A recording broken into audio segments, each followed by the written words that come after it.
Hello and welcome to the AVForums podcast for Wednesday the 9th of March, and joining me on this edition, our assistant editor Steve Withers. The future? You mean like flying cars, hotels on the moon? News editor Mark Hodgkinson. If it was never new and it never gets old, then it's a folk song. And audio reviewer Ed Selley. Everything you touch turns to shit. You're like King Midas's idiot brother. So finally, we get to talk more Star Wars on the podcast. Force Awakens Blu-ray has been announced. Really excited for this. Going to buy every single version, and believe me, there will be at least 6 different collector's editions. There'll be a 3D edition. Not sure about UHD because Disney are probably not going to do UHD, Steve. They're probably going to do HDR on Blu-rays. That's the rumour we've heard, which is interesting. I guess that reflects the fact that a lot of, maybe they're just thinking, well, most of the films are finished in 2K for the cinema. Why don't we just use that and do HDR and wider colour space and 10-bit? It will still look great, which is a valid point. Is it? Really? Sounds like penny pinching to me. And when you've just made so much money at the cinema this year, to be penny pinching, come on, Disney, get your act together.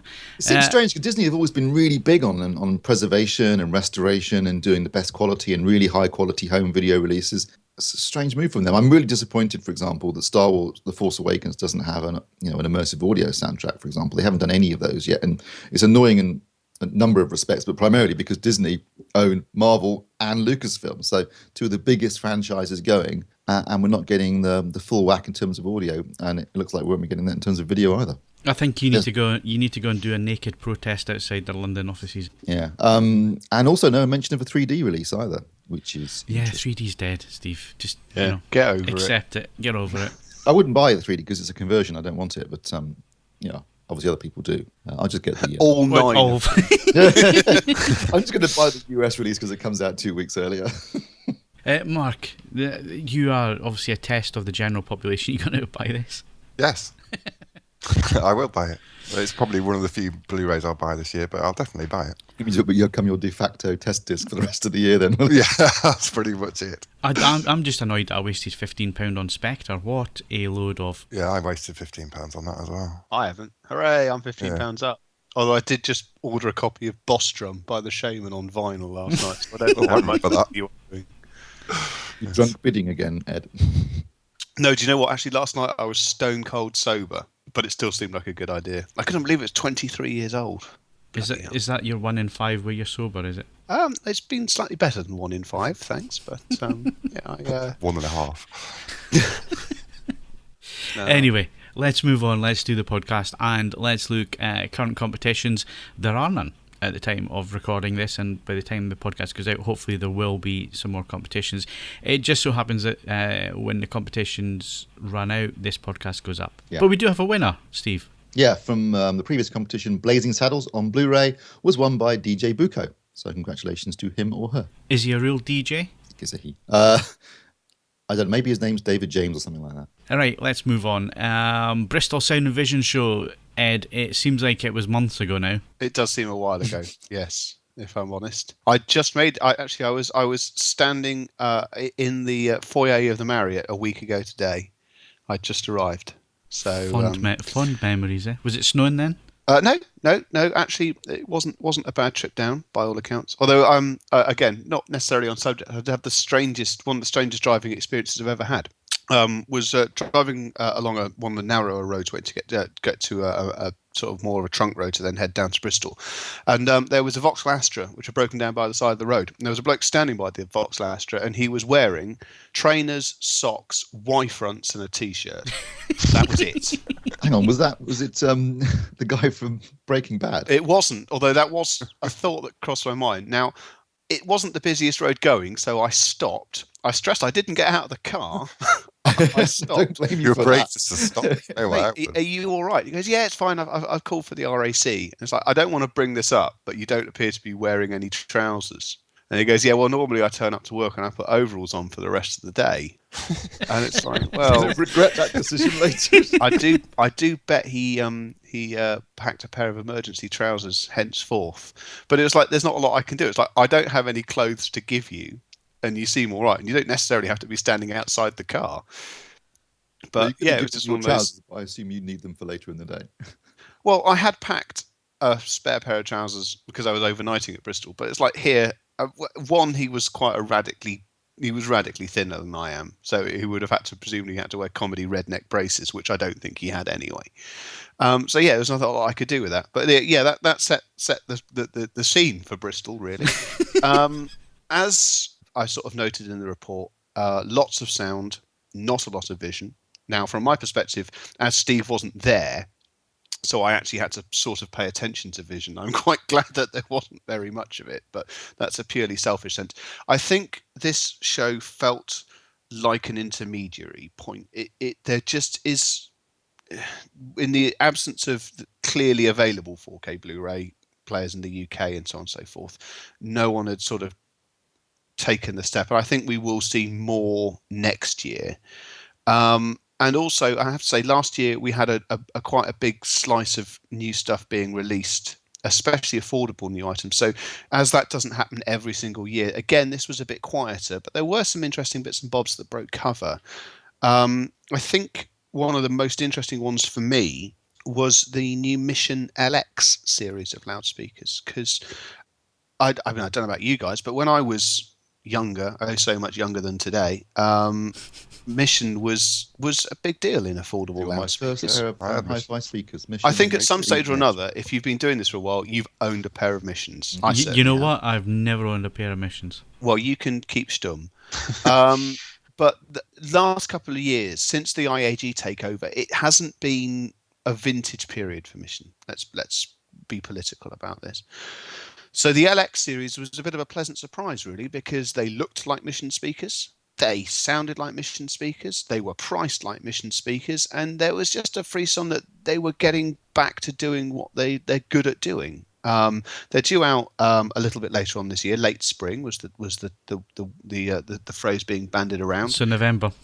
Well, no, we're not talking about a number of other companies here. Speaker companies generally, because of the nature of their product, do tend to get it out when they say they will. It's when you're making an OLED television, for example, that you have a quick 2-year. Oh no, that's normally about 4 years. But no, they should be out in spring, and yeah, very, very promising sounding little speaker. So again, as I noted in the show report, Karl-Heinz Fink, who is tremendously influential. In Die Hard 3? I'm afraid not. You'd have noticed him in Die Hard 3 because he is actually enormous. But he is very influential in loudspeaker design. He's been involved at some aspects of the design of this. And given that his track record includes almost all of the conventional box Q Acoustics loudspeakers, this could be the range of loudspeakers that actually gives Q Acoustics a bit of a run for its money. So yeah, that was all good. I'm just bringing up my show report frantically. The other things that I suppose I mean, Arcam's Home Cinema, it deserves a mention for really going for it. A massive Atmos demonstration, each channel being powered by its own individual power amplifier. It resulted in it being about 70 grand, so it wasn't necessarily something that you decided to purchase on impulse, but nonetheless it was a seriously impressive undertaking. A full 7.1.4 setup. As far as I know, each one had its own P49, which was, impressive. But the thing with this product, and obviously Steve's got it in for review at the minute, is, and we were discussing this yesterday, it seems a bit of a bodged product, really. I mean, we were discussing it. As an AV receiver, I don't think it works, does it, Steve? Because it hasn't got all the channels built in there, and obviously the running Class G amplification, you kind of get everything in a box. I mean, it's not their fault; they couldn't physically fit more than 7 channels inside it. But why didn't they just? Yeah. So why didn't they just go with a processor and then do 2 5-channel power amps? Yeah, I think that would have been a really good idea. I mean, because in terms of the processing, Ed, you can attest this because you've also had a play with with Dirac now. Yeah. The processing is awesome. So you're thinking, why not go that route? Because with only 7 channels, you basically have to buy additional amplification to get the full benefit. I mean, you could do 5.1.2, but if you want to do anything more than that, you're going to have to buy additional amplification. And when you're comparing it to its competition, and you've got 9 channels in most of the competition's flagship receivers, and in the case of the Anthem MRX 1120, that's got 11 channels built into it, so you can do the full 7.1.4 right out of the box. I think they're going to find themselves at a slight disadvantage because it's not cheap to start with. So then you're going to have to buy more additional amplification. But I'm not so sure. You see, we don't have any numbers on the actual number of these going into Atmos installations, and in quite a savvy way, you're not in this instance, you aren't paying for stuff you aren't going to use. Yes, it does mean that the buy-in for Atmos is going to be more expensive, but I don't know. I just still don't know how many of these systems are being used in this manner. So I mean, it's more of an AVR for 7.1 with Dirac Live. Yes, and I think that a number of people will then go, do you know what? Let's give Atmos a go, and then chances are they won't use. I'll be honest. I don't think they'll use Arcam's power amplification when you're dealing with smaller speakers. I mean, I know some people have put some giant speakers up on their up for presence, but most people won't. There are any number of slimline sort of custom install 4-channel amps that will get the job done without instant, and it won't be that much of a more expensive to do it that way round. And I think true. I mean, they actually brought around one of their 2-channel power amps. Actually, they originally brought around 2-channel power amps for running the overhead speakers, and I've got Control 1's the same as Phil. And it was real overkill. I mean, these power amps were as big as the receiver. So I said, well, leave one, and I've already got my own power amp I can use as well, just because I couldn't physically fit it into my rack, which was really annoying. So yeah, I mean, you're right, Ed. I mean, that is an option, and if that maybe they are targeting the more traditional 5.1, 7.1 crowd and giving the option to move to Atmos and DTSX at a later date, I guess that makes sense.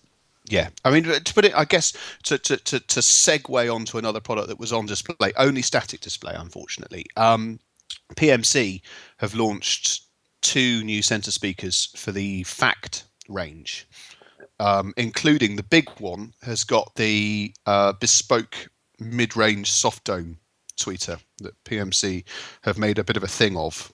And given the choice between, if I had an AVR 850, given the choice between having that pinning the center together with something like FACT 12 or something equally burly, the 2026 has also got the same driver, having that across the front, I'd rather have that going than spend less money across that front 3 and have some speakers in the ceiling.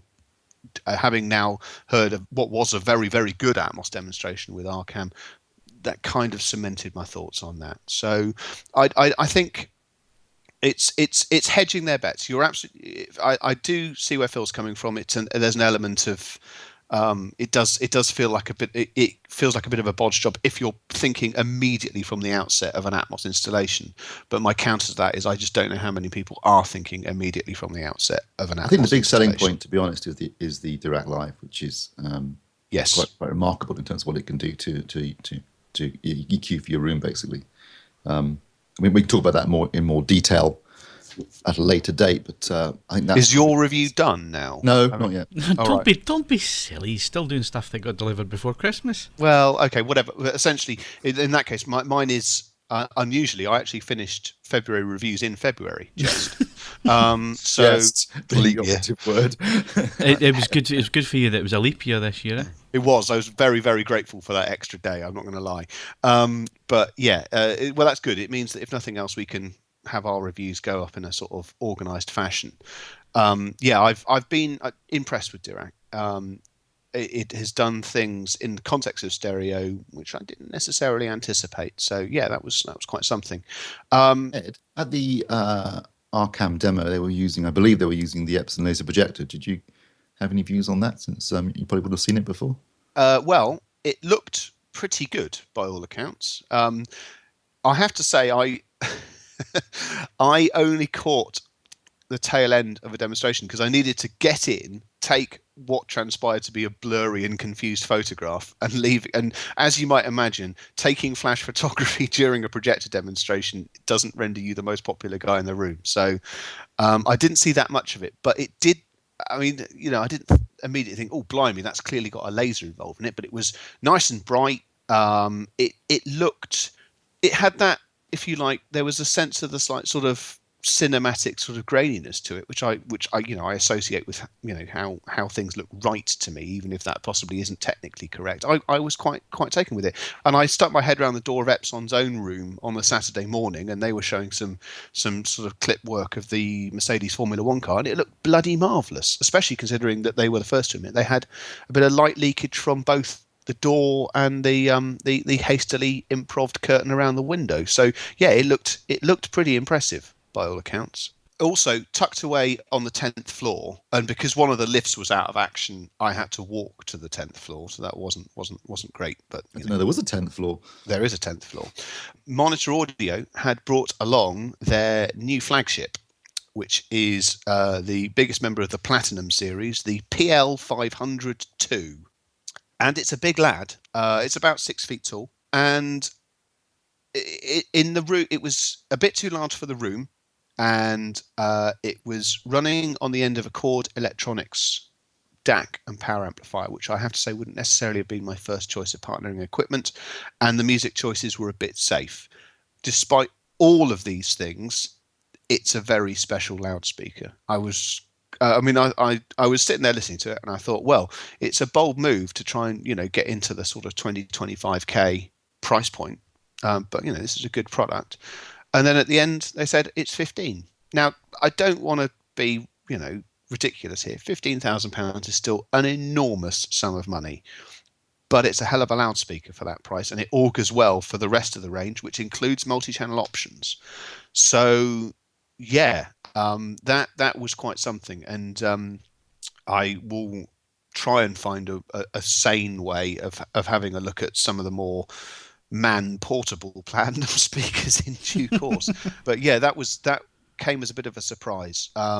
They've clearly spent a lot of time. It's obviously the second iteration of the Platinum series. They've spent a lot of time going, okay, what's worked? What could we do better at? And they've gone through it piece by piece, process by process, and that's a genuinely good loudspeaker. Really, really impressive thing. It should be at 15 grand, shouldn't it? Really?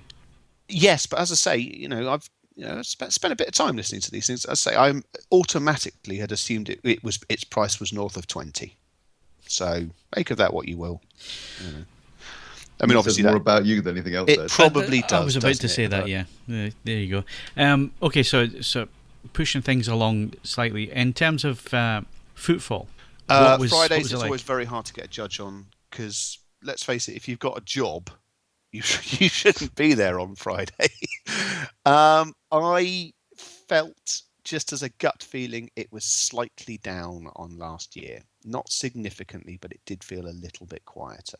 Again, it's just we're at a point in the development cycles of multi-channel and 4K, and in terms of the release schedules for two channel stuff, that this is always just felt, this is a show where some limited stuff made an appearance, whereas as opposed to next year where it could be quite a busy, a really significant one for both 2-channel and multi-channel. The other flip of the coin, Ed, is that this is obviously run by a retail chain or a retailer, and you don't tend to find brands which they do not stock correct at the Bristol show, so it tends to limit what is available to be seen, because it has to be brands that this retailer supplies, basically. To be fair to both the retailer and the way the show is organised, it doesn't.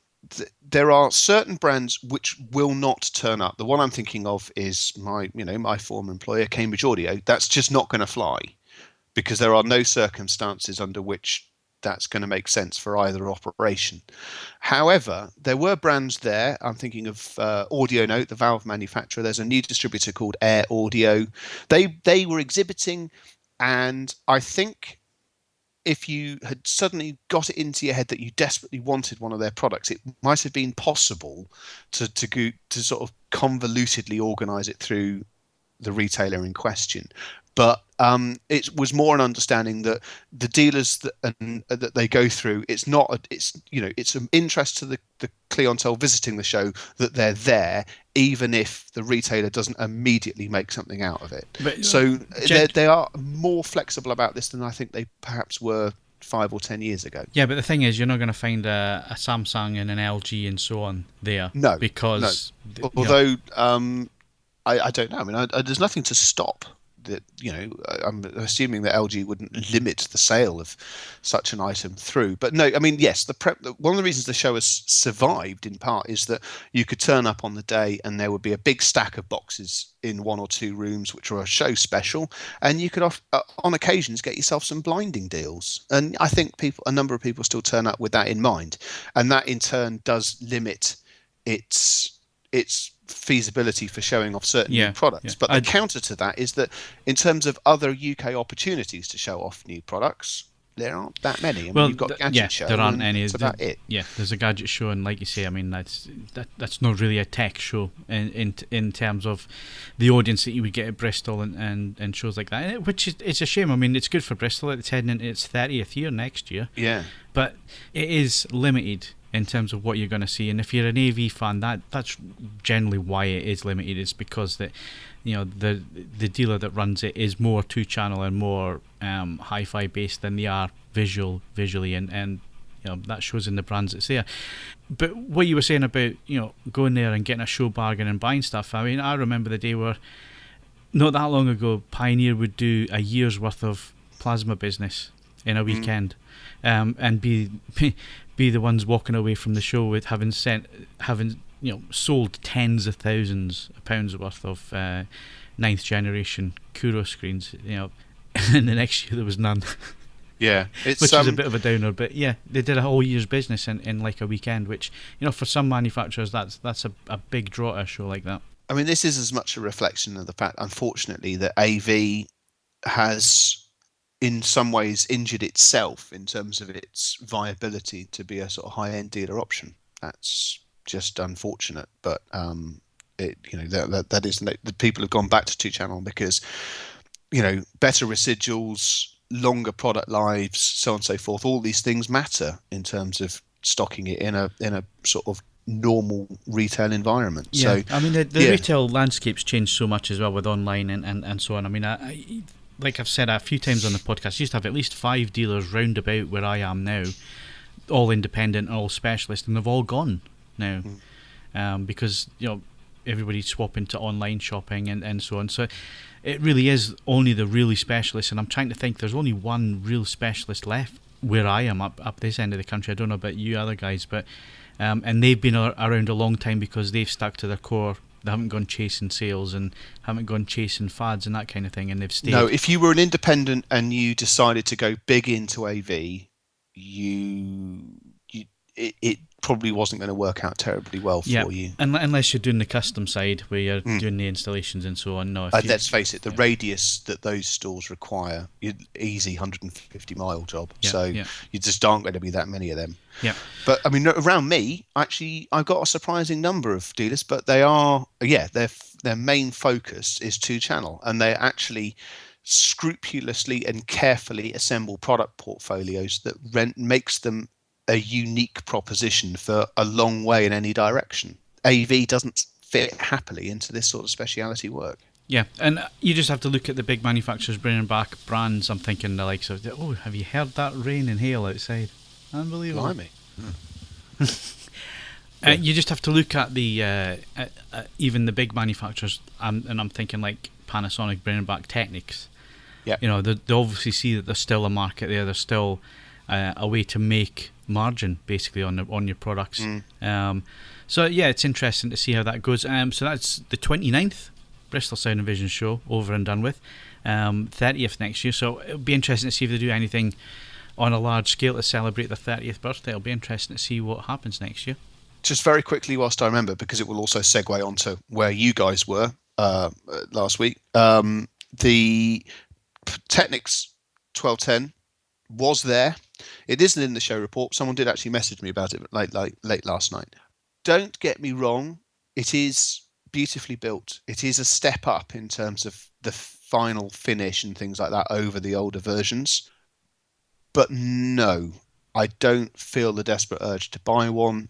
And I am more convinced now, having heard it, that it's a slightly cynical exercise in cashing in on a smaller number of people. This is not it doesn't move the game on a great deal from a well looked after used one. Sorry, but there it is. Thing is, Ed, I think these are limited to 3,000 worldwide. Oh yeah, so just as that in a heartbeat. Just as a collector's item, it's going to fly.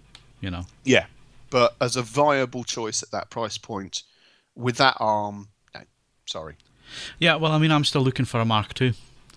Been trawling through eBay and so it's getting a good condition one. That's the thing, because people tend to Most use of them have been well used. Yeah, that's the thing. So trying to get one without any scratches and with the plastic lid without any marks and stuff, so quite difficult. Yeah. Right, let's move on. So Panasonic European Convention, it happens every year. Back to February again. Back to Frankfurt. Second year in a row that we've been to Frankfurt.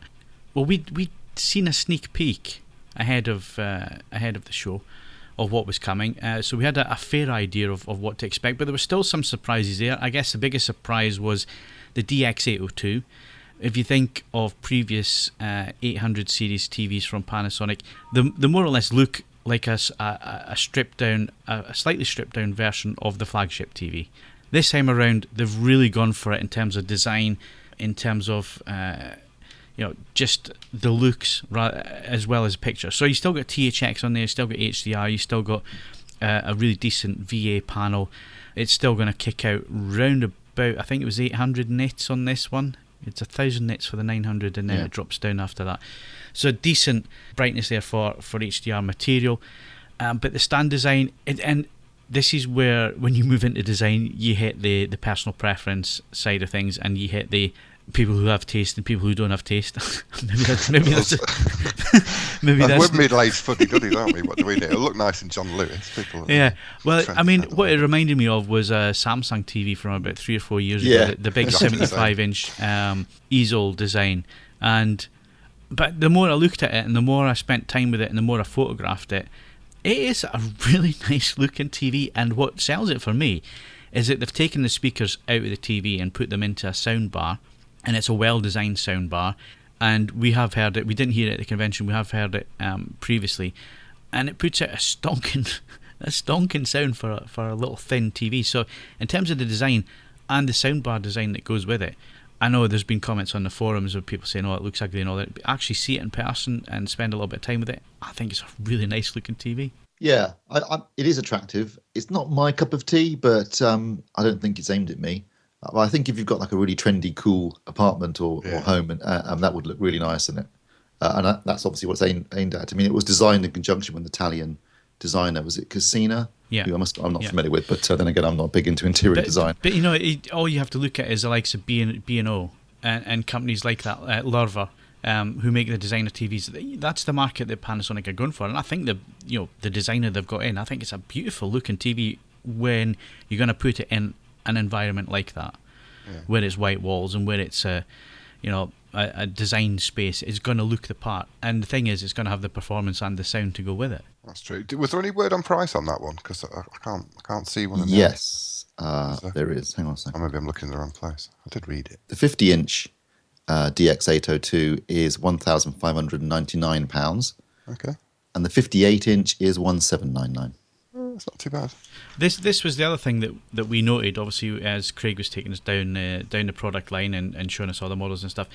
If you disregard the DX900, the TV from the top to the bottom, there's nothing over £2,000, which in terms of pricing is really competitive. When you think that there's, what is it, 265-inch models? There's only one actually, 65-inch DX750. Right. Which would cost you £1,999, which is very, very reasonable for a higher range 65-inch modern TV. So in terms of pricing, they really are being quite aggressive. And I think they've obviously taken on the feedback that they got last year, not just from us, but obviously from consumers as well, because there was a barrier to buying, and that was the width of the stands. So they've redesigned those. So you can either have them wide, or you can also fit them in the middle of the set. And you can have them backwards and or back to front, or the right way around, and you can have them any which way.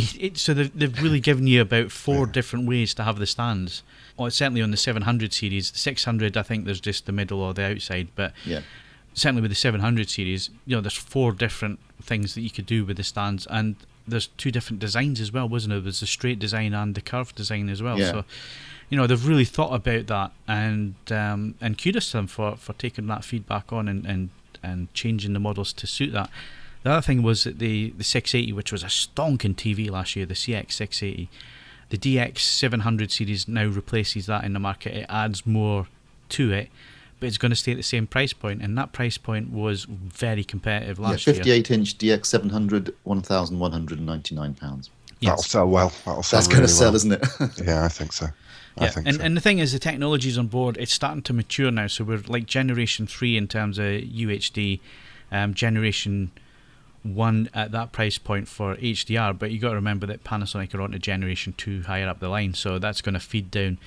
So you're getting good technology on board for that price. You're getting HDR. I think it's 500 nits on the 700. Yes, that's right. And then the 600's 350 nits. So you're still getting good brightness out of these sets for HDR viewing and so on. And they are UHD. They're going to have smart on there, so you're going to have Amazon and you're going to have Netflix as well. So when you start putting all that together and then looking at the price point and the real estate that you're getting in terms of screen, stonking value. It is, absolutely. I mean, I think they've learnt their lessons from the past. I think when they first abandoned plasma and moved into LCD, maybe they were guilty of slightly over-the-top pricing. That's they certainly were trading up the name, weren't they? Yes, they were doing that, to be honest. And they've clearly learnt that lesson, so that they're now going for a much more competitive price point, which is good to see. And like you said, Phil, they definitely lost sales because of some of their stand designs last year and the year before. So they've addressed that with these multiple configurations of stands that you can use to suit your particular environment, and that's good news. They're offering a lot of features all the way up the line, which again is good. It's almost entirely an Ultra HD lineup with only 2 Full HD models. They're obviously pushing bigger screen sizes. They did mention that I think last year they said that the biggest selling screen size was 42-inch, but it was just ahead of 50-inch, and they expect that to be the biggest selling size this year. So 50-inch and above is going to be a big selling point for them and for other manufacturers as well. And, I think they've come out with a very solid, very strong lineup of competitively priced televisions, and it's impressive. The one thing I will mention that has been picked up on and people have moaned about, yes, it's true that aside from the DX902, they're using 8-bit panels. They are trying to hit a specific price point, and if they would have added to the cost. And it's debatable how much of a difference you're going to see anyway. Yeah, it's hugely debatable. I wouldn't use that as a stickling point. And I guess, some of the confusion might come from is this TV future-proofed box that we have, Steve? Because we always, is it 10-bit, yes or no? Don't take that as a hard and fast literal rule. If it's an 8-bit panel, I think you would struggle because it's more down to picture processing. And in what domain that the picture processing is working on these TVs at the price point. Plus, and if you go for the 700 series, they are 100 Hz panels as well. The rest of the line are 50, and they're all VAs as well, apart from one 49-inch 49-inch DX 650 is, I think, the only. It's the only IPS, and they're giving people a choice of having an IPS panel there.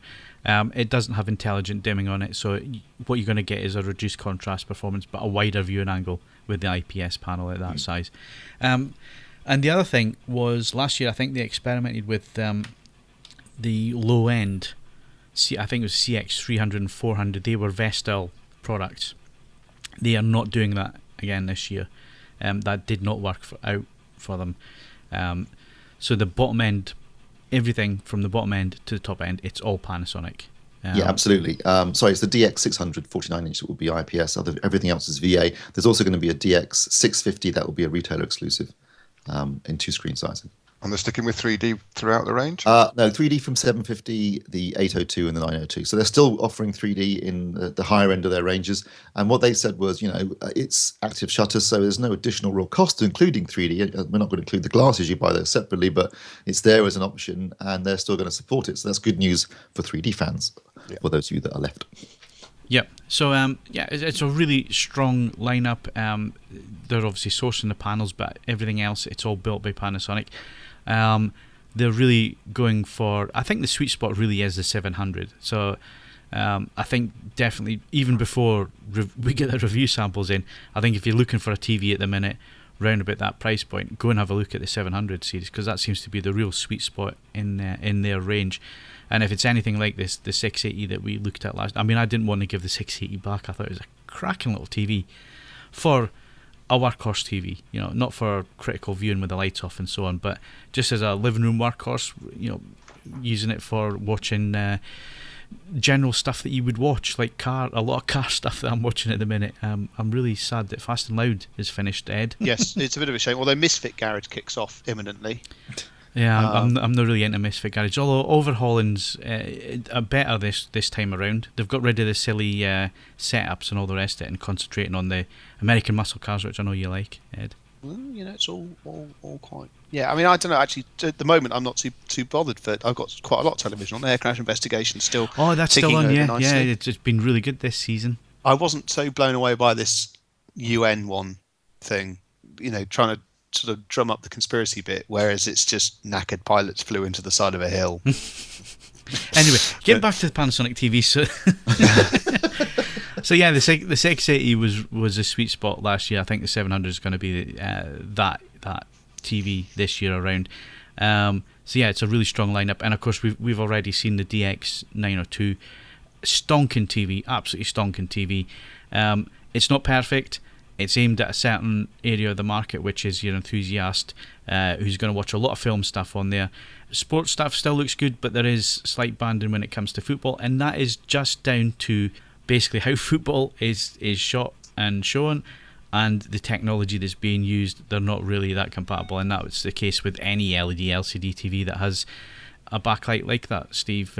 It's inherent with the technology, and it's always going to be there. It's just a degree of how bad it is and how much you pick up on it. And of course, people see things in different ways when it comes to certainly motion.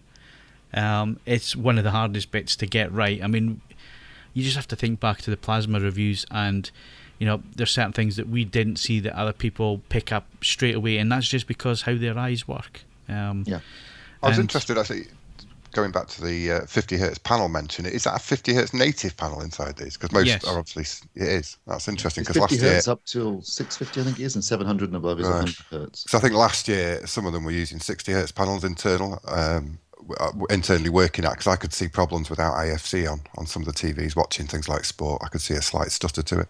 So it's interesting that they've gone to native 50 hertz panels. That's good.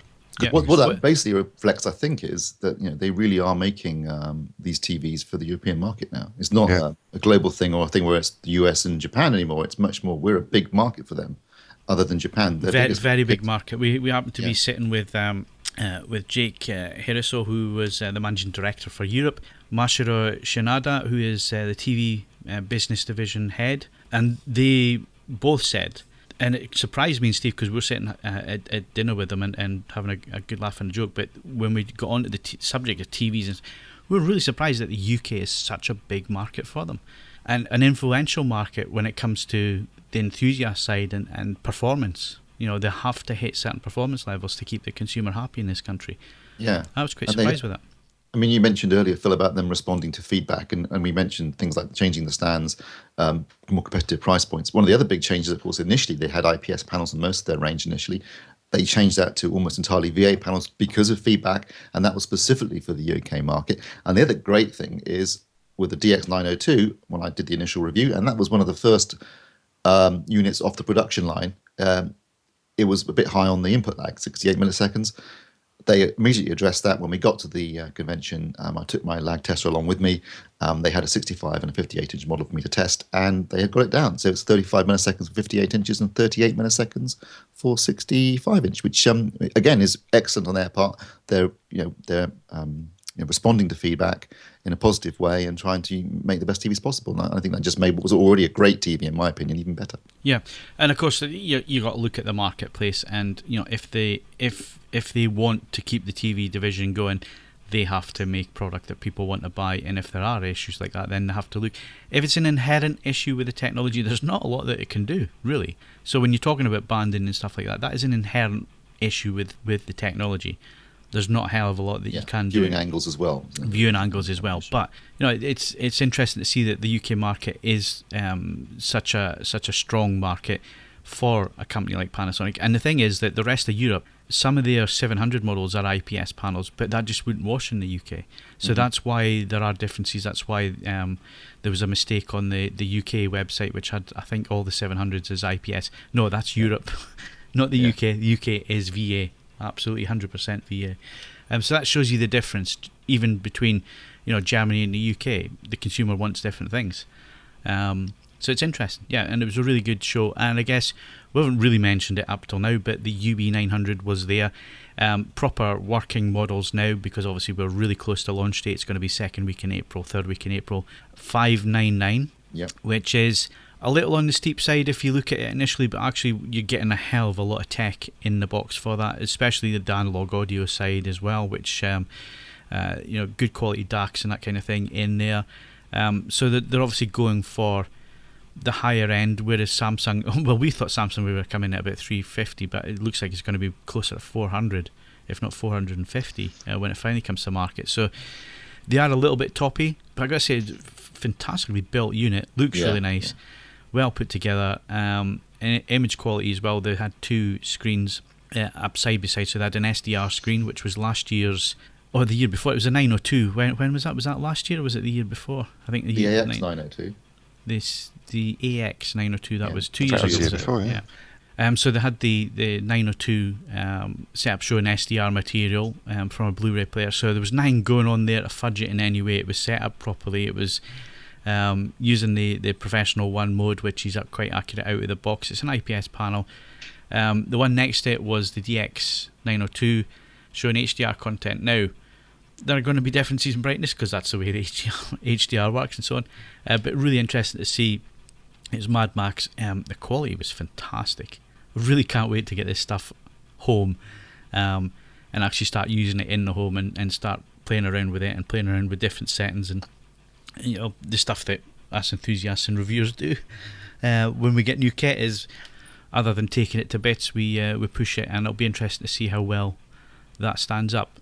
Yeah, I'm just on another subject. No mention of a new OLED at all. There was no secret areas. Well, the February convention is always the first half of the year, so it's always Q1, Q2, a bit of Q3, because you got IFA, which is September. True. If I was a betting man, having seen what Philips' plans are for IFA in terms of a 55 flat OLED, I think if you were a betting man, I'd put reasonable odds on Panasonic having something similar. And it'll be flat. They've pretty much ditched the curve, haven't they? Yeah, I would definitely think, because of the supplier of the panel. The supplier. I think the good money, the even odds would be on Panasonic doing a 55 flat, at least. The same as Philips. Yeah, let's hope so. That would be good. Yeah, don't get too discouraged because it wasn't mentioned on the February at the February convention, because that's always the start of the year and it's always the main launch. That thing was they were late last year coming to market. With a lot of their TVs, it was summer before a lot of the models hit. This time around, this month, so March, a lot of the models are going to be. It's been a real race this year, isn't it? Because everyone wants to get out early, and it seems Panasonic have won this race, but Sony are obviously up in their game with getting things out. Philips the same, Panasonic have done the same. So it's quite interesting to be that race to be first. Yeah, and it helps me as the editor of a site because I'm not struggling for content. This is true. There should be plenty of TVs out there for us to review, and like we say, strong lineup from Panasonic. So that wraps up the hardware side of things. We're going to move to movie reviews next.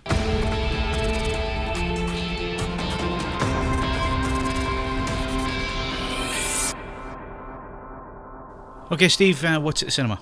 At the cinema this week, we have London is Falling, which is the sequel to the surprisingly popular Olympus Has Fallen, one of two films that came out that year about terrorists taking over the White House.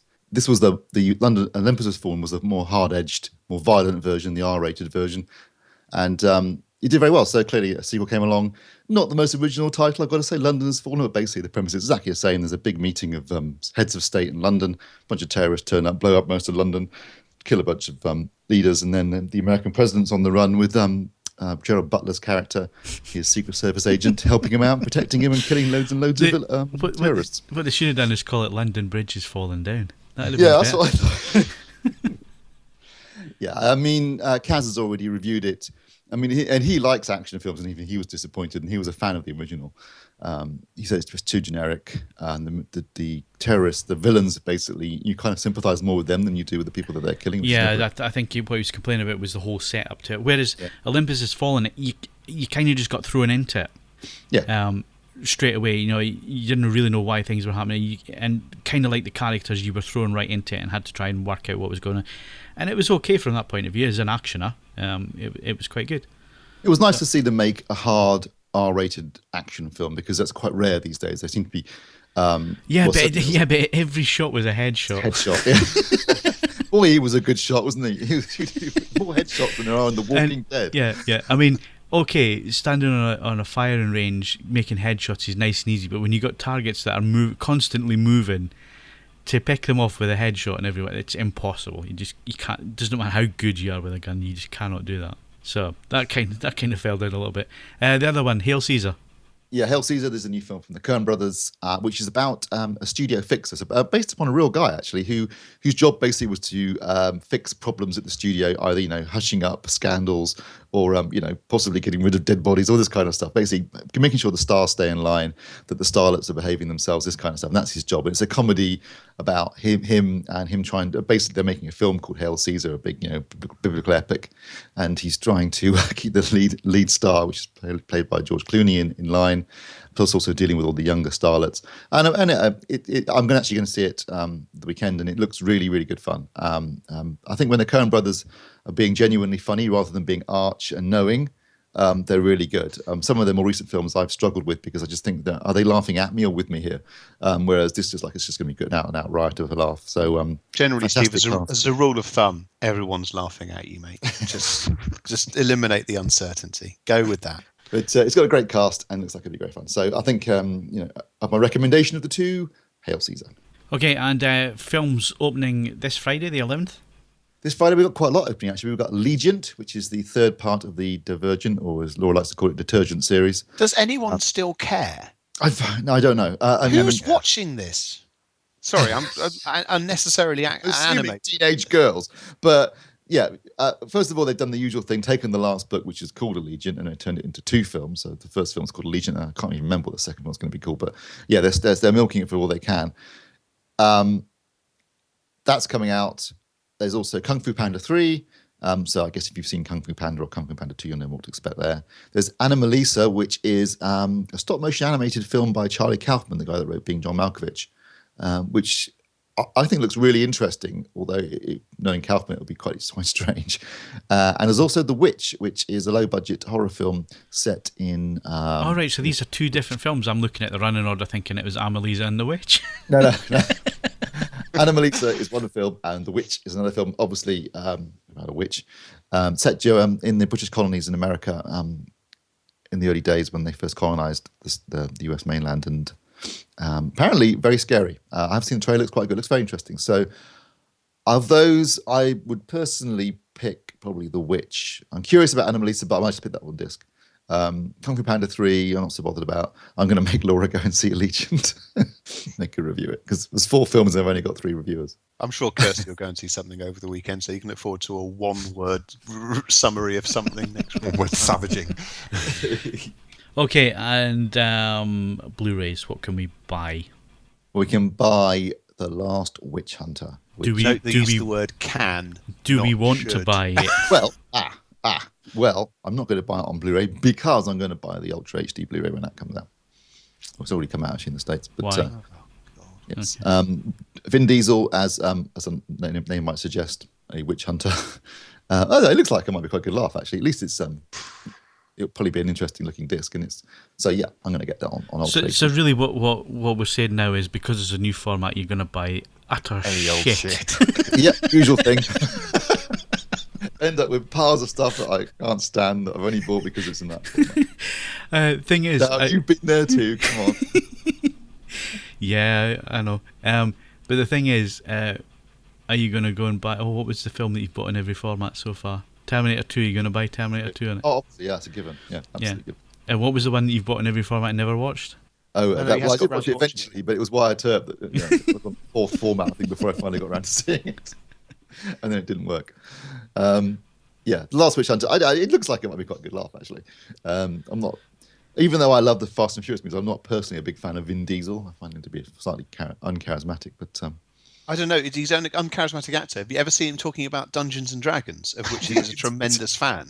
He's in many ways, it's wonderful. He is just childlike enthusiasm for it as a concept. It's wonderful to watch. So he went up. I imagine Vin Diesel playing Dungeons and Dragons in his. You can't, but he's a massive nerd, and was, and it's not affected or put on to sort of appeal to a different demographic. He genuinely is just very geeky, and I think that's just wonderful. But how can you like the Fast and the Furious films and not like Vin Diesel, because he's the main dude, is he not? Well, you see, where they really went up a gear was when The Rock joined the cast. Now, we were discussing this the other day, right? He is the worst rescue pilot ever in San Andreas, because all he does is save really pretty young teenage girls from car crashes and his own family. Everybody else, to hell with you.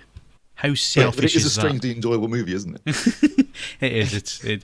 I've got to say, I did enjoy it. Did you mention the free discs with No, we didn't mention. Yeah, you can get a freebie. You only need to spend £600 on a player, but you get 2 discs. If you buy the UB 900, you do get Mad Max Fury Road and San Andreas on an Ultra HD Blu-ray along with the player. So that's bargain. Yeah. Well, they do come with the Blu-ray versions in the same box, Yeah. And digital HD. I mean, that's 50 quid worth of discs. So you could say you're paying 550 for the player. Yeah, but he's a terrible rescue pilot. I don't know how he got hired. And the other thing was, I didn't understand, right? When you first see him, he's got a whole crew in the helicopter. Next time you see him, he's out cruising on his own in a helicopter. Yeah, how does that work? Government property. Yeah, and he crashes it. Maybe it's like with Sky. If you're a Sky installer, you can use the van on your own time as long as you log the mileage, which is why you always see Sky vans out on like Saturday and Sunday.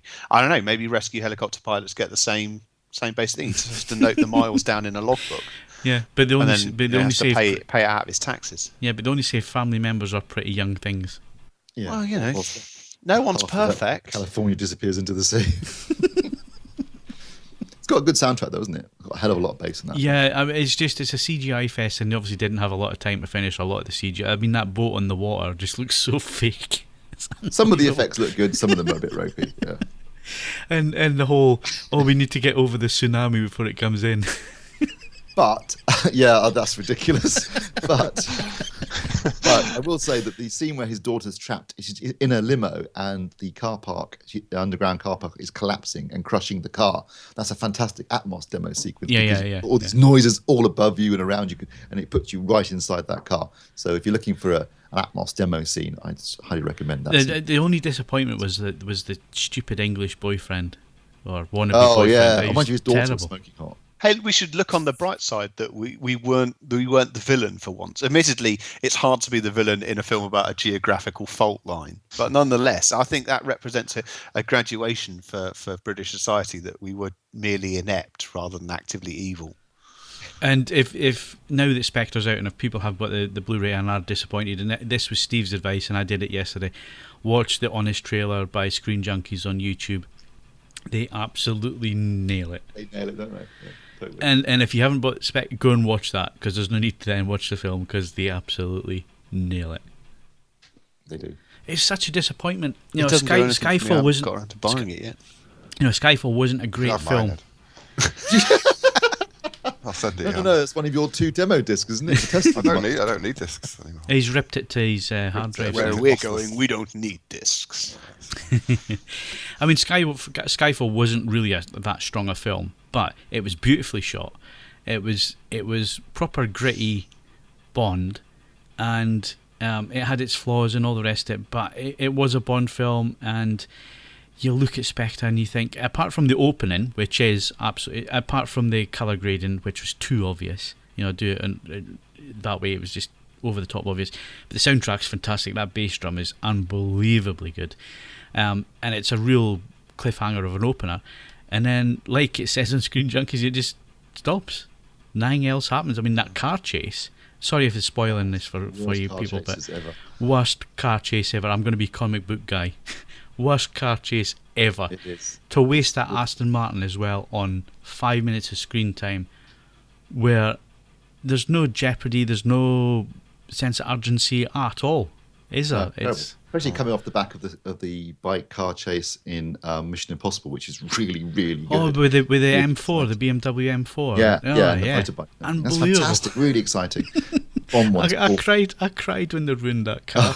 When they flip it down the. I've got to be honest though. I watched. It was on one of the Sky films. I watched the original French Connection the other day, and almost every car chase filmed this century just comes across as fundamentally sterile. No, what was the one? There was one a few years ago. It's set in France. Oh, you mean Ronin? Ronin, yeah. That wasn't filmed this century though. Right. I tell you what, the one in French Connection is so visceral because it was largely done for real. Then they just drive Health River down the street, and at one point a car pulls out, and that's not a stunt car. That was someone who'd got past their people blocking the road. Yeah. They had no permission to do that chase, and Friedkin's basically a nutter, and they just drove Health River down that road. I mean, it's insane. It's just fabulous. But very little gets close to that for me. There's a film coming out on Blu-ray, actually, I think in a couple of weeks' time, called The 7-Ups, which I've mentioned before. The 7-Ups has got, I think, a really great car chase in it, although John Best, who knows an awful lot more about cars than I do, did moan about the sound of the engines. However, I do think it's like a 15-minute long, really great car chase. Not a great film. But whoever won their copies of Bullet on the AVForums competition, presumably they've enjoyed the car chase in that film. And anyone that can still recant the plot to me without watching the film again from memory, do get in touch. Because it appears to be beyond every other human being on Earth. So, all good. I think they need to get a new Bond in now. I think Daniel Craig was phoning it in, wasn't he, in Spectre? Yeah, well, it got cut from another podcast, but I think the suggestion of Danny Dyer. Or Jason Statham. It's time for a bald Bond. Yeah, I'm with that. Isn't Tom Hardy? Who, Danny Dyer? No, Statham. The Stath. Blofeld, you fucking twat. I interviewed him on the podcast.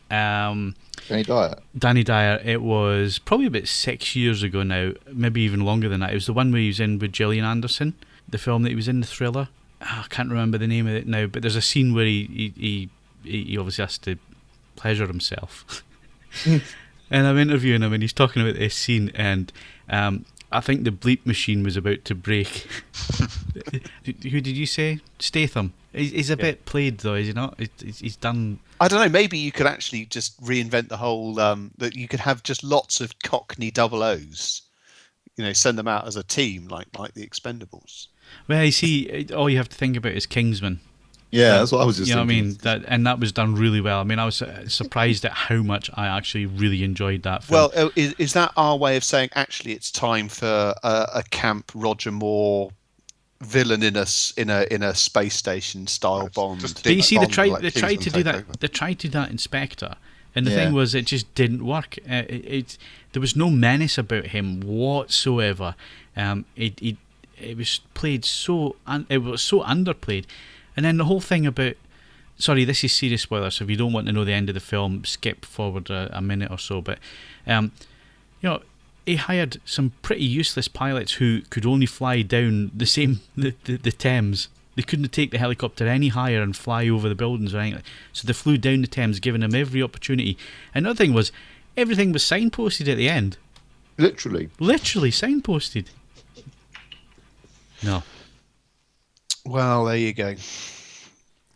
And watch Kingsman. Just enjoy that. Yeah, instead. I mean, Kingsman is absolutely brilliant. I mean, the only thing is Samuel L. Jackson's accent's a bit, yeah.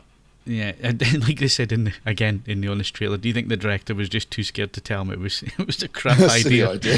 Well, it was him. Isn't it him taking the piss out of Spike Lee? Was it? Really? I thought that was. I've never heard Spike Lee story speak, actually. So. No, Spike Lee hasn't got a lisp. He hasn't got a lisp, has he? No, not Do the Right Thing. No, he hasn't got a lisp. But, that was the only strange thing about it, but really enjoyable film. And I think I like it when Michael Caine is dying and suddenly, after being posh the whole time, suddenly goes all Cockney right at the end. That's really funny. Yeah, I mean it was played for laughs. It was very knowing. There was lots of Bond references in there. I mean, it was just I wasn't expecting it to be any good. I thought I'll give it a go, but I really enjoyed it. Yeah, Bond's just a bit... You see, I'd like to see Idris Elba, but like we were saying a few weeks ago, age-wise, he's probably the same as Daniel Craig, so... Makes no difference. It's just a little bit too old. I definitely don't want to see Daniel Craig again. I'm bored to tears of him, and he clearly is bored to tears of doing it. So get somebody else. And I think the bookie's favourite is Tom Hardy. I'm not a big Tom Hardy fan either, but at least he's a bit younger. Jeremy Clarkson. I don't know. As I say, there are some options, but they have to think in the context of getting 3 films out of whoever they choose, which means realistically 34, 35-year-old. Yeah. You know, and working on that principle. So, does it need to be a male? I didn't, at no point did I infer gender. No, they just need to be able to do a relative number of films. I mean, I think it's a pertinent point to bring out, because we're going to have an all-female Ghostbusters very soon. Do we go with a female Bond, a strong female character? Is there an audience for it? I don't know. Does Jemima Bond have quite the same? It presumably you have to start their first name with a J. It's a bit limited. It's a sad indictment of our society that she'd be classed as a bit of a slapper for going around sleeping with loads of blokes. So actually, do you know what? I think if one of the virtues of Daniel Craig is that they have actually dropped down the quotient of just random. Yeah, they've dropped down the quotient, but they've made them way creepier. I mean, okay, but it's a start. But you could get away with it. In honest trailers, they point out that he cops off with Monica Bellucci the day of her husband's funeral. Which I don't know. That's their most. After breaking into her home.